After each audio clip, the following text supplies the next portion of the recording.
Good morning प्यारे बच्चों। आज हम स्पंजेस के अंदर स्पिक्यूल्स के प्रकार, उसके विकास के बारे में पढ़ेंगे। स्पंजों के अंदर जो कंटिकाएं होती है वो उसके वर्गीकरण का आधार होती है कि पॉरीफेरेंस एनिमल्स में किस प्रकार की कंटिकाएं पाई जाती है। उनके आधार पर ही उनको हम कैलकेरिया, हेक्सैक्टिनेलिडा और डेमोस्पंजिया में बांटते हैं। इन जंतुओं में ये कंटिकाएं, इनकी जो देह भित्ति में दो स्तर होते हैं, पेनाकोडम और कॉइनोडम, उनके बीच में ये स्थित होती है। स्पंजों में कंटिकाएं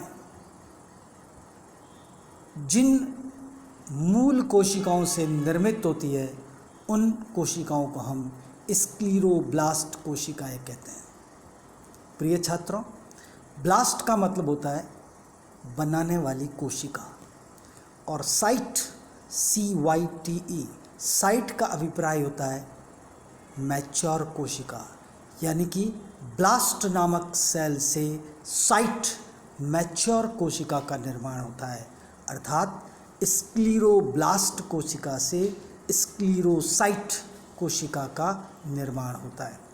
अब ये जो स्क्लीरोब्लास्ट कोशिकाएं होती है, ये इसके मेसेनकाइम के अंदर छोटी छोटी कोशिकाएं होती है, पाई जाती है। इन स्क्लीरोब्लास्ट कोशिकाओं में विभाजन होता है और इन विभाजन से इनका साइटोप्लाज्म बाइन्यूक्लिएटेड स्क्लीरोब्लास्ट के रूप में बन जाता है। ये जो बाइन्यूक्लिएटेड स्क्लीरोब्लास्ट होता है, ये इस प्रकार से बन जाता है, और ये जो 3 स्क्लीरोब्लास्ट कोशिकाएं होती है वो आपस में फ्यूज़ होने लगती है, और इनके बीच के अंदर 3 छोटे छोटे कंटक नुमा संरचनाएं बन जाती है, जो कि भावी स्पिक्यूल्स होंगी।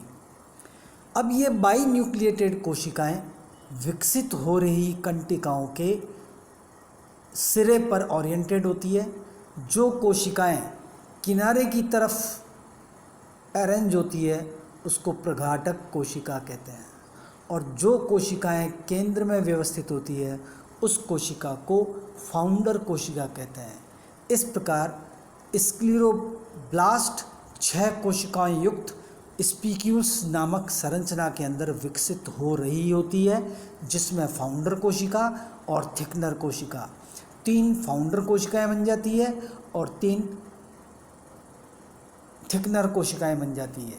अब धीरे धीरे ये सुस्पष्ट विभाजित हो जाती है और त्रिअक्षीय कंटिका बनकर थिकनर सेल्स मेसेनकाइम में धीरे धीरे विलुप्त हो जाती है, और इस प्रकार एक पूर्ण कंटिका का निर्माण हो जाता है।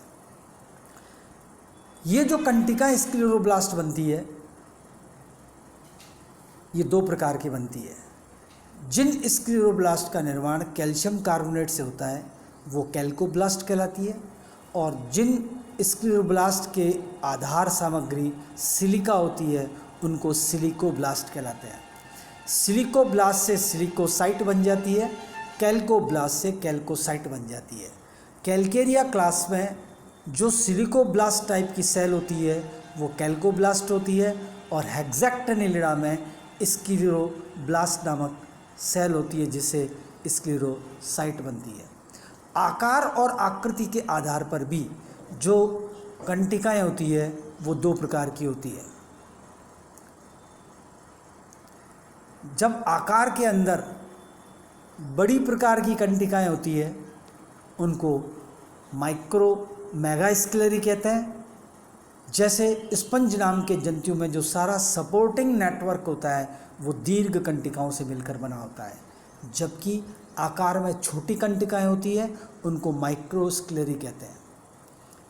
अब कंटिकाओं में जो अक्ष या किरणें निकलती है, रेज बनती है, एक्टिन निकलते हैं, उनके आधार पर कंटिकाओं को 6 प्रकार में बांटा जाता है। सबसे पहले प्रकार की कंटिकाएं एकाक्षीय कंटिकाएं।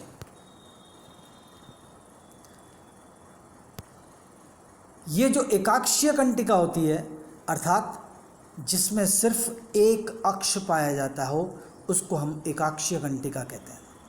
ये कंटिकाएं सीधी वक्रित या दोनों तरफ से, अक्ष के दोनों तरफ से वृद्धि कर लेती है।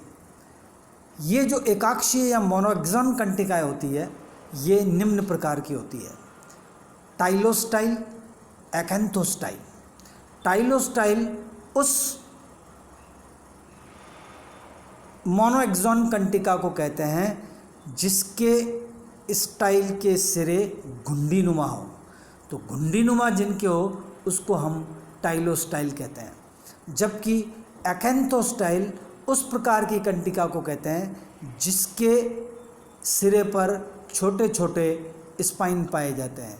ये देखो, इस चित्र में छोटे छोटे स्पाइन आपको नज़र आ रहे हैं। तो ये स्पाइन जिसमें छोटे छोटे बन जाते हैं उसको हम एकैंथोस्टाइल कहते हैं। रैप्ड दूसरे प्रकार की कंटिकाएं कहलाती है। यदि मध्य बिंदु से दोनों ओर समान वृद्धि करे और सिरे समान हो तो उसको हम रैप्ड प्रकार की कंटिका कहते हैं। तो एकाक्षीय कंटिकाएं एक अक्षयुक्त होती है जिसके दोनों सिरे या एक सिरे वृद्धि कर सकते हैं। रैप्ड दोनों ओर समान वृद्धि और सिरे समान हो तो वो रैप्ड कहलाते हैं। अब ये रैप्ड कंटिकाएं जो होती है वो निम्न प्रकार से होती है।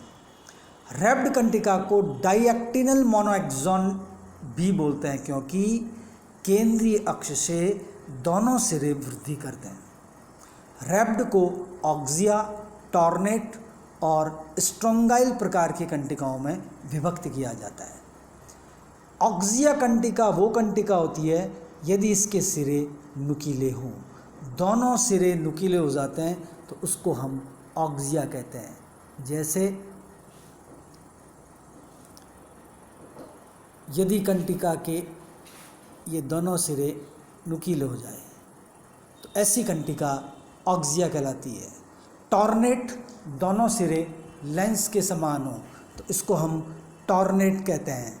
और स्ट्रोंगाइल प्रकार की कंटिका में इसके जो सिरे होते हैं ये थोड़े गोल होते हैं, चपटे नहीं है। ये देखो यहाँ गोल है, ये यहाँ गोल है, तो ये गोल सिरे होते हैं तो इसको हम स्ट्रोंगाइल कहते हैं।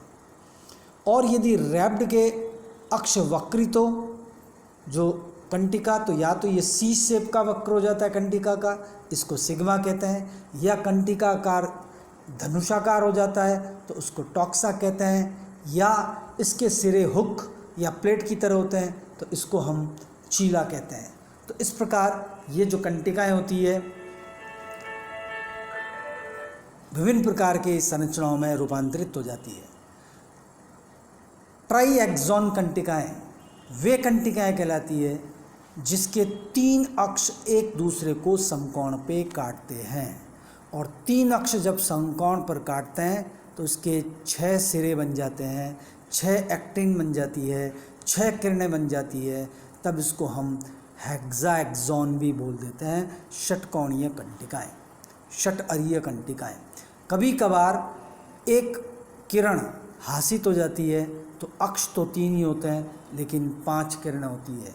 कभी कभार जो ये 3 रेज होती है उसमें एक एक तरफ का ही सिरा विकसित हो जाता है तो ये 3 रेज वाली ट्राइएक्सॉन भी कहलाती है। जब किसी कंटिका में 4 अक्ष बनते हों तो उस प्रकार की कंटिका को टेट्राएक्सॉन कंटिका कहते हैं। जो टेट्राएक्सॉन कंटिका होती है उसमें 4 अक्ष का निर्माण होता है। ये जो टेट्राएक्सॉन कंटिका होती है उसको कैल्थ्रोप्स और ट्राइएक्नी भी कहते हैं।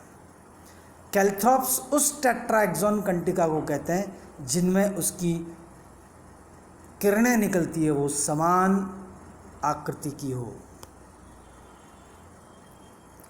ये देखो, ये समान आकृति की किरणें होती है, इसलिए इसको हमने कैल्थ्रोप्स कहा। जबकि ट्राइएक्नी उस टेट्राएक्सॉन कंटिका को कहते हैं जिसमें एक सिरा बड़ा हो जाता है और बाकी 3 छोटे रह जाते हैं, और उस बड़े सिरे को क्लैडी कहते हैं। तो इस प्रकार इसको हम ट्राइएक्नी बोलते हैं। तो ये ट्राई एक्ने इस प्रकार की संरचना होती है। तो टेट्राएक्सोन या तो कैल्थ्रॉस प्रकार का हो गया या ट्राई एक्ने प्रकार का हो गया। चौथी प्रकार की कंटिका कहलाती है पॉलीएक्सोन, बहुअक्षीय। जब बहुत सारे अक्ष या एक केंद्रीय बिंदु से कई दिशाओं की तरफ रेस का निर्माण होता है तो उसे बहुअक्षीय कहते हैं। तारे के समान आकृति जैसी संरचनाएं कई अक्षीय बनती है, उसको ऑक्सिएस्टर बोलते हैं, एस्टर बने तारा। या कुछ मोटी किरणें कई निकलती है, उसको स्ट्रोंगाइलिएस्टर बोलते हैं। या केंद्रीय अक्ष से घुंडीनुमा कंटिकाएं निकलती है, उसको हम स्फीएस्टर कहते हैं। ये पॉलीएक्सोन कंटिकाएं क्लास डेमोस्पंजिया में बहुत सारे जंतुओं में पाई जाती है। उसके अलावा स्पॉन्जिन फाइबर होते हैं, इनका निर्माण स्पंजियोब्लास्ट कोशिका करती है। ये पतले महीन रेशेनुमा संरचनाएं होती है। केराटोसा में केवल स्पॉन्जिन फाइबर का ही कंकाल पाया जाता है, जबकि डेमोस्पंजिया में पाए जाने वाले जीव ऑस्करेला और कॉन्ड्रियोसोना में कंकाल उपस्थित होता है।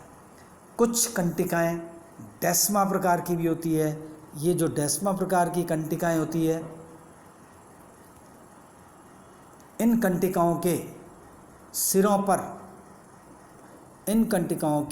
सिरों पर जो अक्ष होते हैं इसके चारों तरफ डिपोजिशन हो जाता है। ये एकाक्षीय, चतुराक्षीय या त्रिअक्षीय प्रकार की कंटिकाएं भी होती है, जिसमें सिलिका का इर्रेगुलर डिपोजिशन चारों तरफ हो जाता है। इसको हम डेस्मा कहते हैं। इस प्रकार स्पंज में भिन्न प्रकार की कंटिकाएं पाई जाती है जो कि स्पंज के अंदर कंकाल का निर्माण करती है। प्रिय छात्रों, अगले लेक्चर में हम कैनाल सिस्टम का प्रकार पढ़ेंगे कि किस प्रकार से कैनाल सिस्टम जलधारा स्पंजेस के अंदर बाहर से पानी को लेकर आती है और इसके अंदर से पानी को बाहर निकालती है।